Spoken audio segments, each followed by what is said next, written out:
I'm Colin with the Bridge City Bicycle Co-op, and I'm just going to go over some quick tips on how to make your bike ready for riding.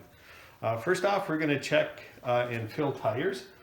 So on most tires, they'll have a inflation amount stamped right on the side of them.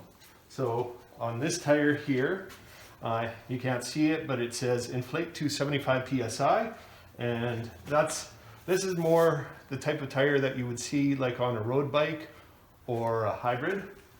And on this mountain bike here, let's see, it says here inflate to 40 to 65 pounds per square inch. So in order to fill the tire, basically all you have to do is on this one, well, there's two types of valves. This one here is called a Presta, and the way that you get it ready to inflate it is you twist out this end, and then you would attach your pump to it. And if your pump is so equipped like this one, this will do both Presta and Schrader valves. So the Presta is the smaller one. So from there, you would just put it onto your tube.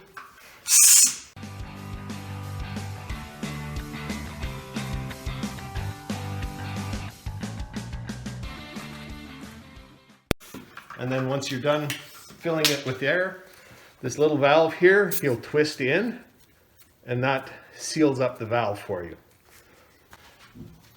The Schrader valve is a lot simpler.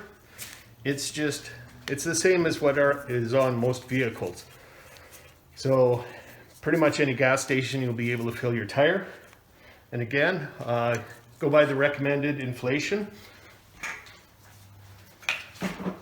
And on this pump, you'll use the larger end on it. So once you've attached your pump and filled up your tire, you don't have any valve screw to tighten up in order to complete that. So the next thing you might find is that you've got a flat tire.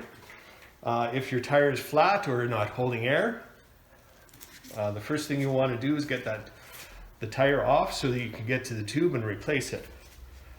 So this tire is flat, so what we're going to do is we're going to make sure that the rest of the air is out of it. In order to do that, I'm using a tire tool. I find it's handier, especially if you've got a tire that's close to the same size as your rim. A lot of times it's difficult to get the tire off the rim without a tool. So the first thing we're going to do is we're going to make sure all the air is out of the tire, because the more inflated the tire is, the harder it's going to be to take out.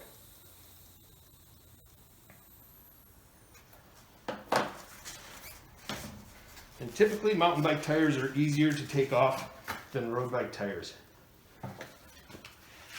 So I start opposite of the valve and wedge a tool in and just go around the tire until the first side is off. Now sometimes you'll find that one of the tire tools isn't enough, so you wedge one in and then you take another tire tool and you wedge out the next part until you're able to free most of the tire from the rim. And because this is a mountain bike tire, it's fairly easy to come off, so then you peel it off. And at this point, you would take your tube out and replace it with a new one. So once you have your new tube, you would put it into the tire as such.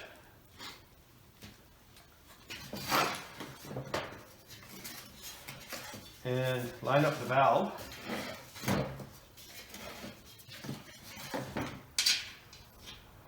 Put your valve through the rim.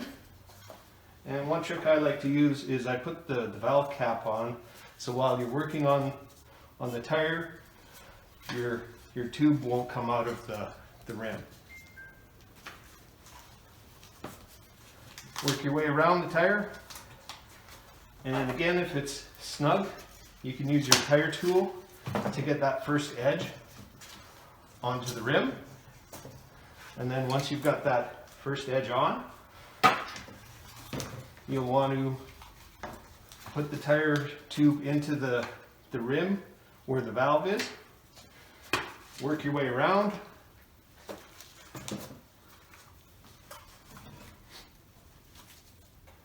And then again, use your tire tool to put it back onto the rim. Once it's on the rim, just refill the tire with air again.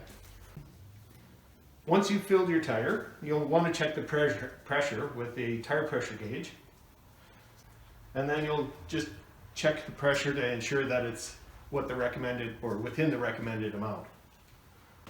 Okay, to check your brakes, the first thing that I would do is I would just take a quick ride on your bike, not too far, you know, maybe just half a block down your street, and see how well your brakes are grabbing. So in this case, they're grabbing pretty good.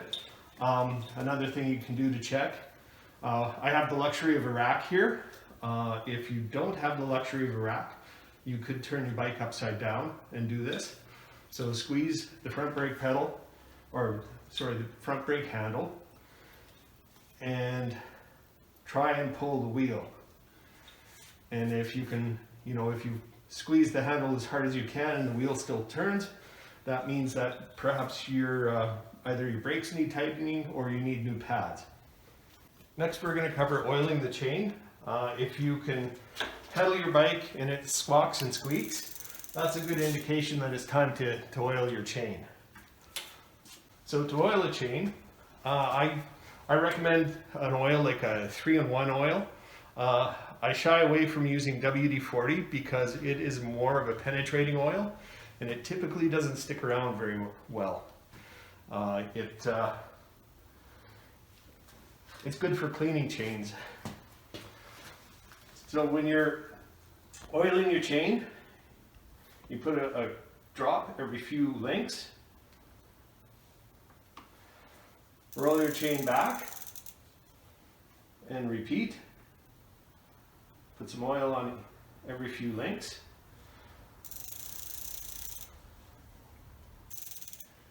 And once you see where you've started, if you have a stand, run your bike through the gears. That'll lubricate your sprocket as well as your chain. Now, if you don't have a bike stand, take your bike out for a ride and make sure you go through all of the gears. Also, with oiling a chain, one thing you can do is give it a wipe with the rag that you're using so that you don't get oil all over the place.